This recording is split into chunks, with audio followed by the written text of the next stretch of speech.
최고위원 리스크 중징계로 탈출하나. 먼저 김기현 대표 어제 최고위원회가 취소된 이유에 대해서 기자들에게 이렇게 말했습니다. 일정 보면 알지 않냐.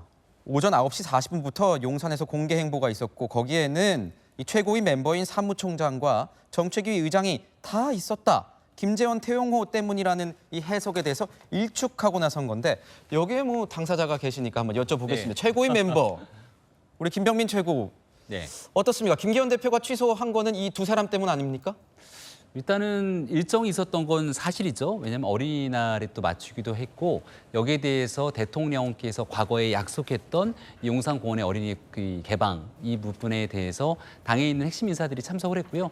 저도 덕분에 최고위가 취소된 상황이어서 지역에 있는 어린이날 행사에 가서 사람들과 같이 지낼 수 있는 과정도 겪었습니다. 네. 바깥에서 보시기에는 워낙 당내 최고위원들의 설화가 맞는 상태이기 때문에 이렇게 줄줄이 최고위원회 하는 것들에 대해서 좀 부담스럽기 때문에 안 한 것 아니냐 또 이런 해석의 여지도 있을 거라고 봅니다.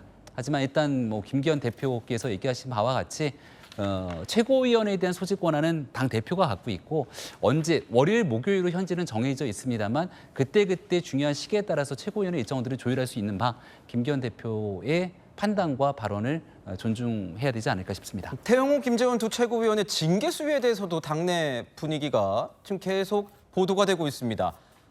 당내 이 지도부에서조차 이런 얘기가 나오고 있습니다. 총선 승리를 위해서 김재원, 태용호 중징계 그리고 지도부 내 이런 중징계에 대한 공감대가 형성이 됐고 자진 사퇴를 유도하는 게 가장 현실적인 방안 아니냐 이런 얘기가 나오고 있는데 당내 지도부에서 정말 이런 얘기가 오가고 있습니까? 공감대가 있습니까? 네, 저도 저런 얘기가 있었다는 거 오늘 언론 보도를 통해서 봤습니다.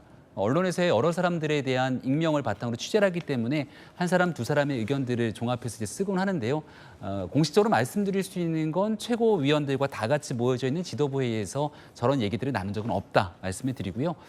지금 현재 태용호 의원과 김재원 의원에 대해서는 우리 국민의힘의 윤리위원회 징계 절차가 게시가 돼 있습니다. 네. 징계 절차가 게시되고 징계에 대한 소명을 듣고 수위를 결정하는 건 전적으로 윤리위원회의 판단이기 때문에 지금 누군가가 그 내용들에 대해서 이 정도의 징계를 줘야 된다, 수위를 결정할 수 있는 건 아니거든요. 네. 지금 현재 다만 두 최고위원의 문제 때문에 굉장히 심각한 당내 분위기 직면에 있다는 점에 최고위원 한 사람으로서 좀 마음이 무겁고요.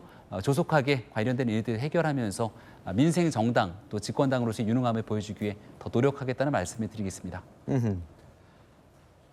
이진복 정무수석은 공개된 대로 이 태용호 최고위원의 녹취록 공천 관련 대화한 적 없다 이런 입장을 밝혔었는데 유승민 전 의원 같은 경우는 이를 어떻게 보고 있을까요? 대표적으로 쓴소리를 자주 하고 있죠?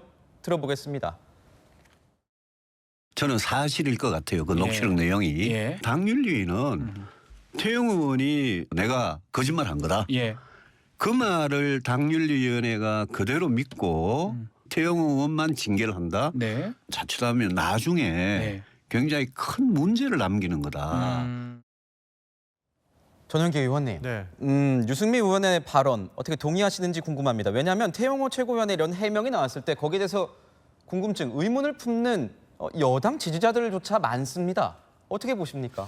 저도 뭐 유승민 전 의원이 하는 얘기 동의합니다. 이거 나중에 사실로 밝혀졌을 때 대통령실이 어떻게 책임지려고 하는지 오히려 궁금한 상황이고요. 사실 국민의힘에서는 계속 저희 민주당 보고 탈당쇼 한다라고 얘기하는데 국민의힘은 징계쇼 하고 있는 걸로 보고 있어요. 사실 대통령실과 지금 당이 거의 혼연일체 수준이라고 보고 있는데 좀 전에 우리 김병민 최고위원께서 말씀을 해주셨다시피 대통령실에서 시키면 당에서 일사불란하게 움직이는 그런 조직은 아니다라고 이야기하는데 지금 녹취록에 나온 내용을 보면 엄청 일사불란하게 움직이고 있거든요.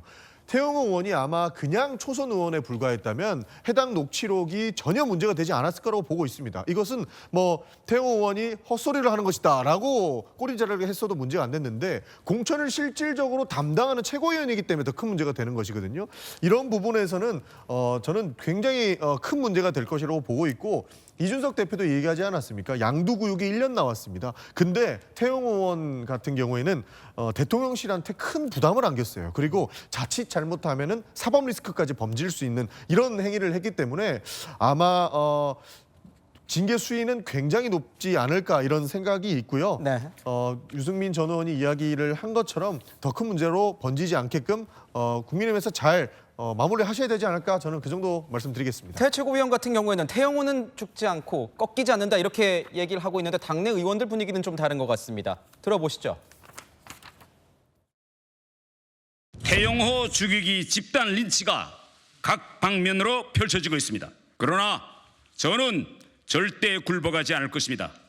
저는 꺾으면 꺾일지언정 굽히지는 않겠습니다. 집단 린치라고 표현하신 부분에 대해서는 많은 분들이 공감할 수 있겠는가 하는 생각이 들었습니다. 본인이 잊지 않은 말을 함으로써 결국은 이제 문제가 생긴 거잖아요. 자, 당에서는 이 태영호 중징계론 등 책임론이 커지고 있는 상황인 것 같은데 방금 조영기 의원이 징계 쇼라고 이렇게 표현을 하니까 김병민 최고위원님 표정이 굉장히 좋지 않았던 걸 저는 봤습니다. 네, 무거울 수밖에 없죠. 네. 국민의힘의 현재 상황에서 동료 최고위원이 징계 대상에 올라가서 유리원의 판단을 받고 있는데 그것만으로도 굉장히 마음이 무겁습니다. 그리고 민주당으로부터 이런 얘기를 듣게 되니까 더더군다나 참 씁쓸하다라는 생각이 들었는데요. 지금 돈봉투 사건 등으로 인해서 숱한 논란이 있더라도 여기에 대한 윤리 심판원 가동조차 되지 않고 또 얼마 전에 있었던 이른바 성희롱성 발언 최강욱 의원에 대해서 1심 당원권 정지 6개월이 내렸지만 재심 청구하고 그 뒤에 어떤 결정도 내리지 않고 있는 게 민주당의 모습 아닙니까? 제가 씁쓸하고 마음이 아팠다라고 얘기하는 건 이 돈봉투 사건이라고 하는 희대의 일들이 있음에도 불구하고 태영호 의원의 저 녹취록이 공개되면서 이런 민주당의 공세에 빌미를 줬다는 것이 매우 마음이 아프다 말씀드리고요. 지금 현재 나와 있는 태영호 의원의 개인적인 녹취, 저 내용들에 대해서 본인과 대통령실 모두가 부인하고 있는 상황인데 그 내용들을 너무 과도할 정도로 끌어들이지는 않았으면 좋겠다. 그리고 마지막으로 지난날 민주당 정부, 문재인 정부의 청와대에서 울산시장 하명 수사 논란으로 있었던 수많은 의혹들을 지켜보고 있기 때문에 그런 일들을 반복하지 않기 위한 의지들 국민의힘과 윤석열 대통령 정부 모두 함께 갖고 있다는 말씀드립니다. 그냥 징계쇼 한마디 하신 건데 대로지고 말로 받는 이런 상황인 거군요.